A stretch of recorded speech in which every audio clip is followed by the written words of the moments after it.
Hello and welcome back to another episode of the Anchor and Ascend podcast with me, your host, Angela Papa. We are starting another series today on the podcast and on the YouTube channel. Why I am breaking these down into series is because there are three main pillars to the work that I do in the world. And what these three main pillars are working towards is for each and every human, when you listen to these transmissions and when you apply them to your life, you are able to liberate yourself. You are able to create the dream life that you've always dreamed of and actually live it in this reality. You are able to become the best and highest version of yourself. You're able to step into your destiny, step into what you came here in this lifetime to do, right? Full liberation, abundance, joy, pleasure, passion, whatever that is for you. Legacy, whatever that is for you. The first segment that I had on this channel was all about working with the cosmic seasons, okay? Go back to the eclipse portal and see all the videos and podcasts that I recorded all about the eclipse portal. It is so important to align your life, your inner world and your outer world with the cosmic seasons, right? Because when you do so, you are able to flow with the energy instead of flow against the energy, okay? And we talk about that a lot in the eclipse portal segment. And now today we are starting a whole new one about transformation. So, transformation. It's obviously a big word in the spiritual community. Everyone's trying to better themselves, right? And I love it. That's great. But why do you as a human want to transform yourself, right? Why do we go down this journey of transformation? Well, it's a way of liberating ourselves out of what we thought life had to be. The cards that we've been dealt, right? The patterns and the beliefs that we picked up through childhood or through the times we were a teenager or even early adulthood, right? It doesn't matter. If we do not give ourselves the time, the space, the energy to transform, we're just going to stay the same. We're going to stay a little stuck. And that is not a life full of liberation and freedom. That is not a life full of joy. Because naturally as humans, we evolve over the years, right? But transformation is deeper than the natural evolvement that happens throughout the years. Transformation needs you to put some extra energy into it, right? You can't just transform by growing up naturally, right? That's evolvement. Transformation is when you allow yourself to look at the icky parts, to look at the dark parts, to look at your shadow parts, and say, hey, this might not even be mine. This could be passed down from family. This could be passed down from generations. Be like, oh, hey, I actually don't want to live this way anymore. So I am going to transmute this thing, alchemize this thing, so I can become the better version of myself, and so I can transmute that pain into my power. I can transmute this gunk into my gold. Right? And that does take energy, intention, and work. Now, I have been working deeply with the transformational process for many, many, many, many years now. First in my own life, and now helping my clients with transformation. And in my own personal experience with transformation, it always starts with a very foundational piece. I found this in my own transformational story. I find it with all of my clients. There's like the first thing that we look at and go into and are faced with when we decide, hey, I want to transform. Hey, I want to better myself. Hey, I'm not going to let myself be stuck in this rut, in this cycle anymore. And the first thing is always addressing the trauma, the stuck emotions, the patterns that live within our bodies. Let me put it in a very simple way. Imagine when you were 5 years old and maybe you wanted to go be a ballerina if you're a woman, or something else if you're a man, but you'll see. Maybe you want to be a ballerina when you're 5. You want to take ballet classes. But your parents were like, no, you need to go do soccer because that is where all of your friends are or something, right? They were trying to put you in soccer league because that is what is best for your social life, right? And they want you to make friends, but you had this desire, you had this dream as a 5-year-old to be a ballerina. And they said, no, you're going to do soccer instead. Like, we can only do one extracurricular activity or something. As a 5-year-old, you can then download and embody a belief that it is not okay to be me. It is not okay for me to do what I am passionate about. What I enjoy is not safe. It's not cool. It's not going to get me friends, right? Now, you might be listening to this as an adult and be like, that's the furthest thing from the truth, right? My parents were just doing what they had to do because they wanted me to be social, right? They were just being the best parents they could be. But as a 5-year-old, you do not have the conscious awareness to understand that. It is a lot more simple in your mind, right? So all you hear and see is what I want, I can't have because that's not how I make friends. And this thing that I'm dreaming about and I see myself twirling around as a ballerina and oh my God, that sounds so fun and freeing. No, now I need to go kick a soccer ball and that's actually not what I want to do, but that's how I make friends and that is how I fit in and that's how I make my parents happy, right? Now, obviously, the 5-year-old is not thinking that deeply about these things, but it's ingrained in the body due to the conscious awareness and the level of consciousness that the child has at that time. So then you go through life. Now you're 18. And you notice that you feel a little bit of an outcast. You notice that it's hard for you to authentically express yourself and be who you really truly want to be because you're afraid you're not going to make friends. You just want to be fit in with the cool crowd or something, right? At 18 years old, you still don't realize that this belief occurred at 5 years old. You still don't realize this when you're 18. Keep going, growing up, and now you're like 25. Maybe now you're starting to do the healing work, right? Maybe now you're starting to deprogram your mind. And you realize, why do I feel like I need to be someone I'm not to fit in? Why do I keep trying to be like other people? Why do I always need to people please people around me? Like, I don't want to people please anymore. Why do I do this? Bring it back to 5 years old. That's why.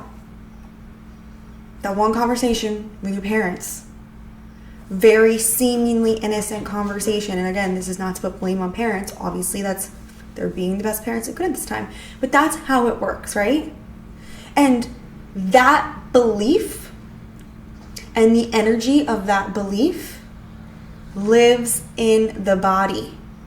And the 25-year-old you is not going to be able to move forward in life without that belief subconsciously pulling the strings in the background. You're not even consciously aware of it until you remove the energetic frequency and trace out of your body. Now that is just a really innocent example, right? And that's not even trauma.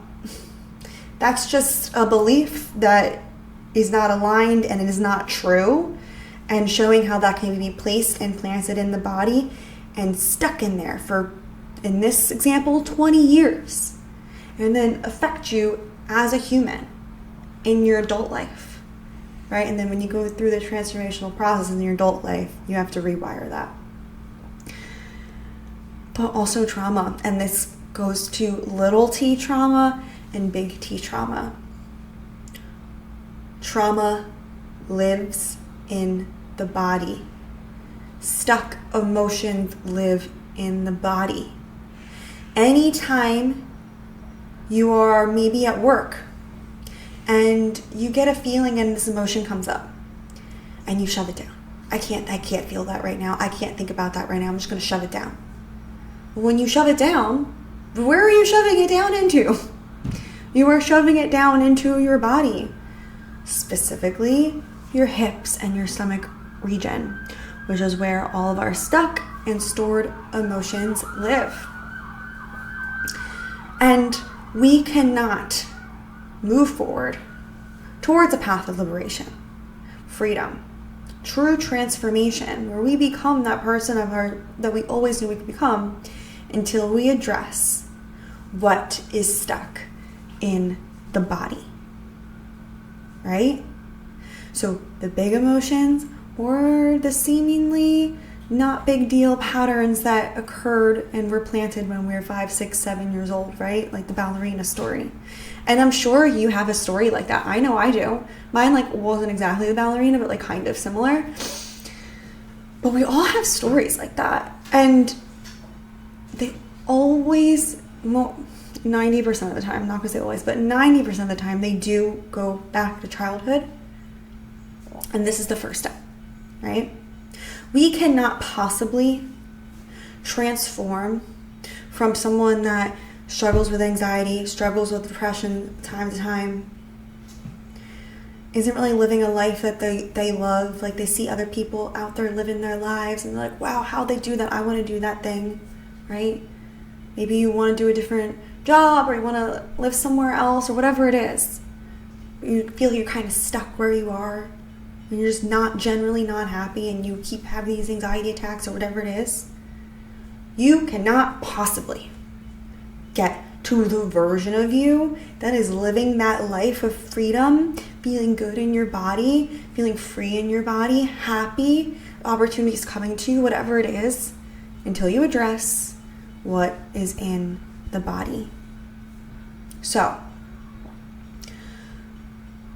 there is actually a book that, if you haven't read, I do recommend reading if you are starting this path or you've already been on the transformational path, is The Body Keeps the Score. Because that is the truth of it. Where do you feel anxiety? In the body. When you're depressed, what happens to your body? Don't you feel heavy? Tired? Your body is your compass. And the only way to free your mind, free your life, is by freeing your body. Number one is stop shoving emotions down. If you are just starting this process out, maybe you are just curious about the transformational process. Maybe you're just curious about healing, right? I know it's buzzy these days. The first step is to stop shoving down your emotions and actually feeling them. And if you are not someone that usually does this, it can feel overwhelming at times, and it can feel confronting. And you have to give yourself so much love and compassion while you're doing this. But that's the very first step. When we're trying to take out what we shoved down, we can't shove new things down, right? It's look at your body as a cylinder, right? And you already have up to the halfway point gunk in the cylinder. And every day more gunk tries to fall down. But if you feel it, the gunk goes down and then it dissipates. But if you don't feel it, then you're just adding gunk onto this cylinder of the body, right? But to clear the gunk that is already in the body, that is the most healing and transformational thing you can do for yourself. And the way that I have done it, and the way that I've guided my clients through doing it, is through embodiment practice, is through breath work, right? The breath work that I do and teach, it literally shuts off the brain so the body can naturally release and feel what it needs to clear the gunk out of the cylinder of the body, right? And the more and more you do this practice, and the more and more you allow your body to feel all the things that you haven't allowed your body to feel for all those years, that is when it comes up and out, and that's when you're freed of it. And that's exactly why I have noticed a lot of people shy away from this first foundational step of the transformational process, because they are scared of feeling what they originally did not want to feel. Little t trauma and big T trauma. But what if I told you that that is the only way you are going to be free from it? Think of all the ways that whatever it is that you're holding on to, little t or big T, or maybe just the patterns from the ballerina, have affected your life up until your adulthood, and how it's still pulling the strings from behind the scenes. And then you wonder why you have anxiety. Then you wonder why you get stressed out easily. Then you wonder why you feel depressed. You wonder why life isn't working. Because you need to clear that out first. We are not meant to have all that gunk in our bodies. And this is metaphorical gunk, obviously, right? I'm not saying that like the emotions turn to actual sludge, but it's like energetic sludge. We are not meant to be walking around with all that energetic sludge. But unfortunately, in today's society, it's become kind of normalized.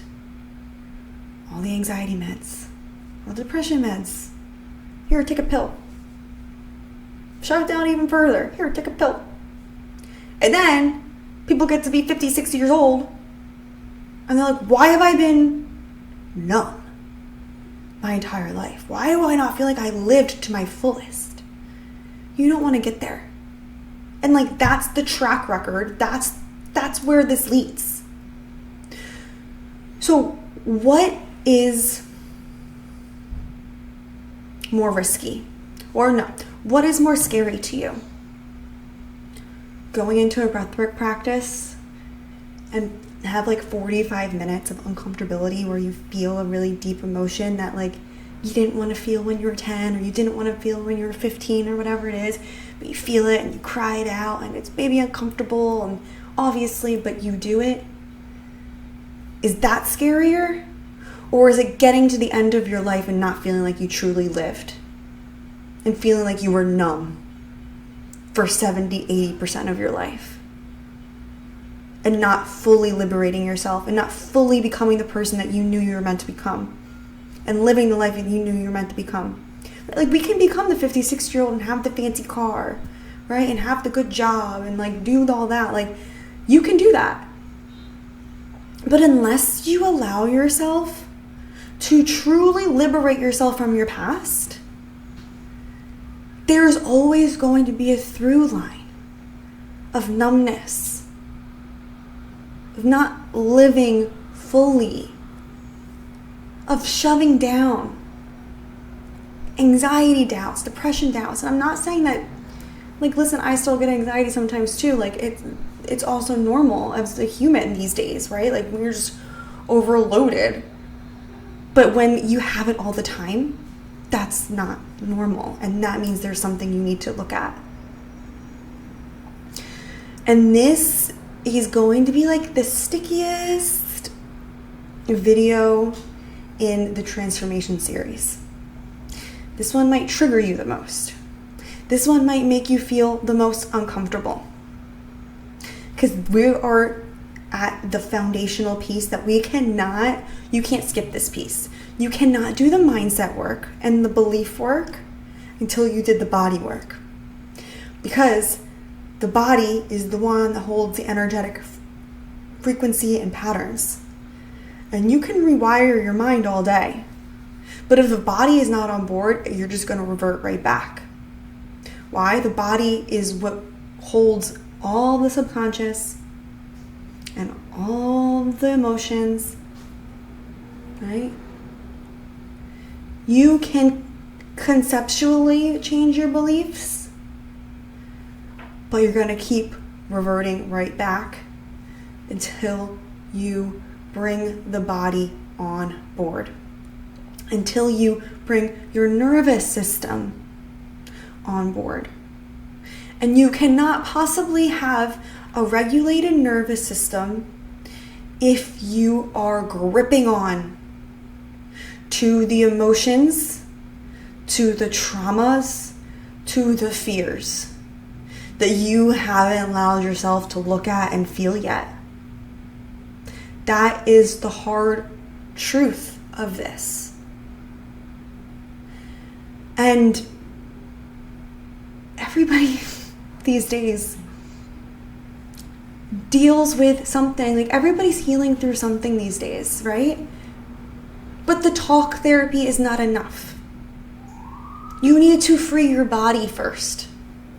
You need to free your body of the energetic signature of whatever it is that's been holding you back, and that's been, oh my God, what I'm seeing is like, you just like feel like you're like locked in a cage or something, right? You need to allow the body to process it, okay? Now, like I said before, breathwork is your best friend for this. It just is. And embodiment practices, what does that mean? Feeling the sensation in your body, feeling the emotion in your body, and allowing your body to move, vocalize, breathe, however your body needs to release said emotion, frequency, pattern, memory, trauma, what have you, from the body. And that is why the modality that I teach and I hold my clients through is so powerful and transformative and quite literally gets the job done, because it brings in the breathwork part and the embodiment part. And when you do it, not just once you can have a release, but when you do it, everyone kind of has to do it, like, it depends how big and how much gunk's in there, I like to say. Maybe 5 times you're free, maybe like once a week. Maybe that's what you need, right? And when you work with me, I assess that. Personally, I had to do it once a week for quite some time because I had a lot of gunk in there. And I only teach on what I know. I only teach on what I've been through, and I only teach on what I've liberated myself through already. So I know this works, and I know so deeply what it's like because I've been through it myself. And the embodiment breathwork that I teach and I lead my clients through is, in my opinion, the most beneficial and powerful way to remove the gunk as this foundational first step in the transformation process. Take a sip of my coffee, actually.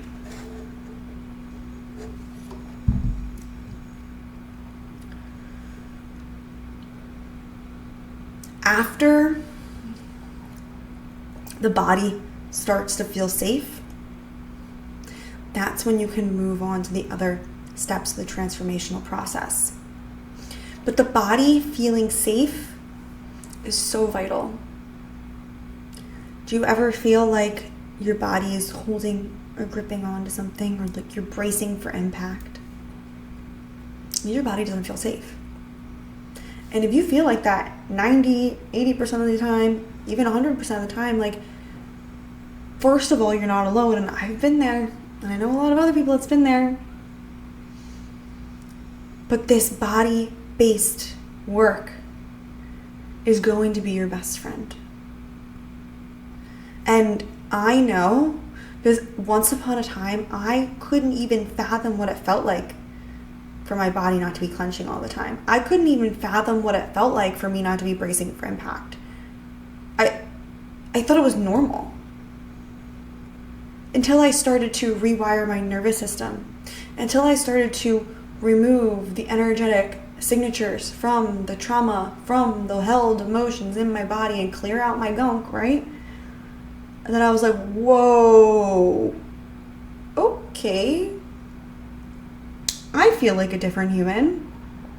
And then from there, I was able to rebuild myself and transform myself into the person that I am today, into the human I always wanted to become and always knew I could become.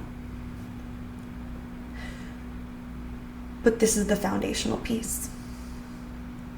So if you are someone that wants to shy away from this part of the transformational process, I see you. I am here for you. I understand. And that might mean you need some help and support in this. Because when you are resisting it, you're going to keep resisting it until you have someone being like, no, you got to do this. And that's what it took me. I had to have someone with me, helping me, supporting me, and be like, no, you got to do this. Because there was times that I wanted to stop. There was times that I'm like, no, this is too much. But the first thing that you need to do to even say yes to that is you need to commit yourself and devote yourself to the version of you that you want to become. To the feeling that you always want to feel. To the dream that you have for yourself. Whatever it is. But you need to commit and devote yourself to it. Because if you don't, you'll only go so far. And if you follow these transformational steps that I'm going to be bringing you through in the series, you're going to fly. You're going to fly into a living life beyond your wildest dreams. But this is the first part. So if you would like support in this, if doing this kind of work seems not scary, but like, oh gosh, I know I need to, but oof, okay, that's a stretch, that's an edge. Good. And contact me via the link below. We can have a free one-on-one consultation call, and I will see what the best steps are for you to get started. I do one-on-one breathwork sessions online. The breathwork embodiment sessions that I was speaking about that will remove the gunk. And then I also have more specific tailored programs where if you are really starting to go down the transformational journey, that we can talk about that as well. But I always recommend to book the free consultation session with me first, and then we can kind of see where you're at and what will best work for you and support you, whether that means working with me or not. Or I direct you into another area, or if I'm like, hey, I think you got this, you just need to do X, Y, and Z. But I highly recommend you book the call to get started. Because you do not want to stay stuck where you are. And if this was a little triggering to you, that means you need this. And what you resist persists. So the link below will be to book the free call with me. As well, if you know you just want to get started and like try the breath work with me, there's also going to be a link below to book a breathwork session with me as well. This is the first part of the series. The next video, we will be going into the next step of the transformational process. But again, allow this one to sit with you go back to my podcast on Apple or Spotify. I have other episodes where I talk about embodiment breathwork, and I talk about the importance of embodiment on the spiritual journey and on the healing journey if you want some more information. And you can always email me, contact me on Instagram, and I would love to just talk to you more about this if this kind of work is new to you. Because it can be a little like, whoa, this is all new information at first. And I love talking about this stuff, and my intention is to be here to support every single human that is ready to step into who they are meant to be and to liberate themselves in this lifetime. Liberate yourselves out of the life that you thought you were given, out of the circumstances that you thought you were given, into a life that you are truly turned on by and in love with, and in love with yourself. Okay, I'll see you in the next episode.